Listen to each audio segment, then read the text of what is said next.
Hello, it's Red here. And today I'm going to be reading some r/malicious compliance stories. Are you ready to hear them? You are? Oh, that's fantastic, because here they are. Send it exactly like this.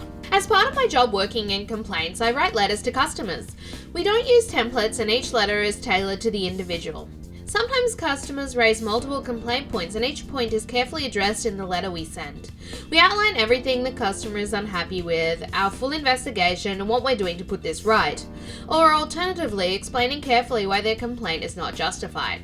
A new manager, Steve, was hired a few months ago and he decided that we were wasting too much time writing letters and he was going to come up with a template for us to use as we were obviously too simple to understand how letters were meant to work. So he goes off and drafts a template and proudly shares it with us all. It was crap, to put it bluntly. It was full of typos and grammatical errors, but it also did not contain details of what the complaint was about or how we had resolved it. Of course, it was pointed out to him in full why this was not appropriate and why it would lead to more complaints and is basically terrible customer service. He lost his temper, screamed and yelled until 3 separate people cried and 2 logged out of the virtual meeting. Afterwards, he sent an email saying he wants his letter used exactly as he'd attached it. Who am I to argue? I sent the letters exactly as he'd written them, copied and pasted to ensure nothing was changed, exactly as he asked, right down to his signature and contact details at the bottom of the letter. I told the rest of the teams and they're all sending letters with Steve's details too. Within the first week, he had 40 customers call him and email complaining about the letter we sent. The week after, 50 irate customers. Steve hasn't looked into the complaint, so he doesn't know how to address any of the customers or understand their issues. So I get phone calls day in and day out. This man is livid. What was his complaint about? Each time I reply, oh, it should be explained in the letter I sent. You know, the one detailing all the complaint points, my investigation and resolution in full. I would just check that. Bye. The whole department is now under investigation as customer satisfaction has tanked. The best bit is, each and every dissatisfaction is scored against Steve. Every other member of staff has 100% satisfaction, as nothing is logged against us. Our name isn't on the letter. Steve is on 0%. It's a terrible shame. That's brilliant. I hope Steve gets fired. That's like one of the worst customer service things I've ever heard of. Like, if you're in a complaint department that generally writes personalized letters, that means they're usually pretty serious issues. What an idiot. It just goes to show, not everyone should be a manager. If you're enjoying these stories so far, I'd really appreciate it if you could give this video a like and subscribe while you're at it. Okay, here's the next story. The long game of employee satisfaction surveys. I work sales at a large financial services company that has been around for a long time. As with many large sales organizations, power-hungry micromanagers ran rampant. The territories were reassigned and I got the female equivalent of Cartman. Respect my authority! She is a minority woman in a white male-dominated business and a clone of her equally hated superior. Not an easy firing for the big company. Her last company, she was asked to resign when she was caught sleeping with her subordinates. I know because I also worked there and my old manager gets heated telling the story because he would have gotten fired without pay and a mark on his record for doing the same. She made everyone's work life unnecessarily difficult. I didn't care to run it up to HR because I dictated 95% of my pay, but when employees' survey time rolled out, I made sure to get on the horn to those that hated her, everyone, to fill them out as honestly as possible. Most people didn't do them because they never amounted to anything, even though the scores were horrible.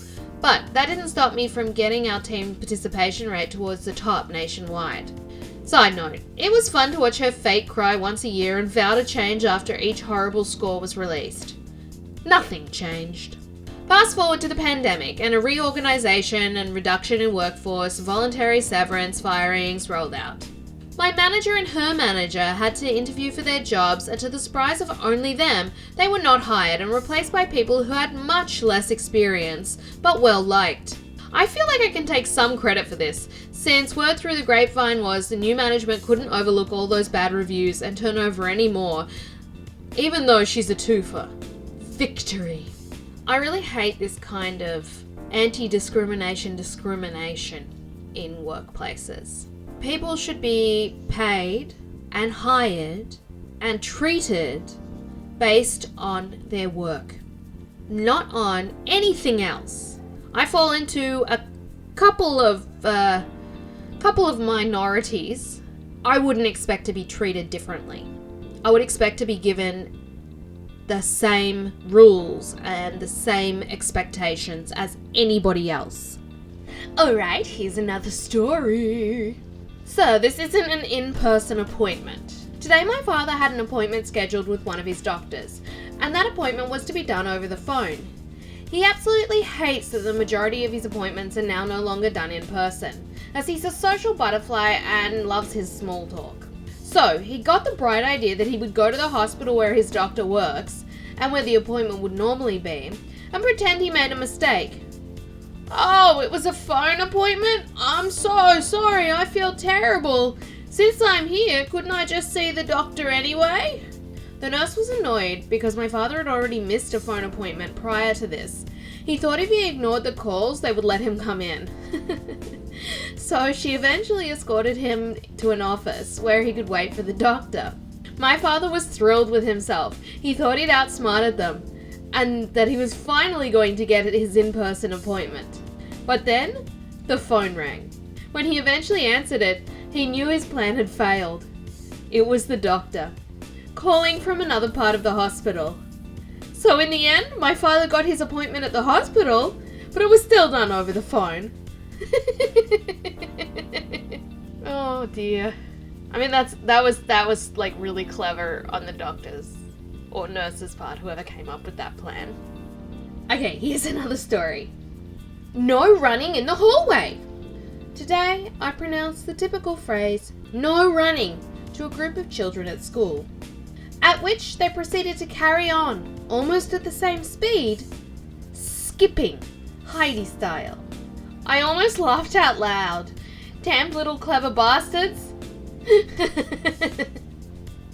Yeah, kids will do that. That's, they don't know necessarily the socially acceptable response to some things, so they use their creativity to come up with something that still complies with what you said, but has nothing to do with what you actually meant. So,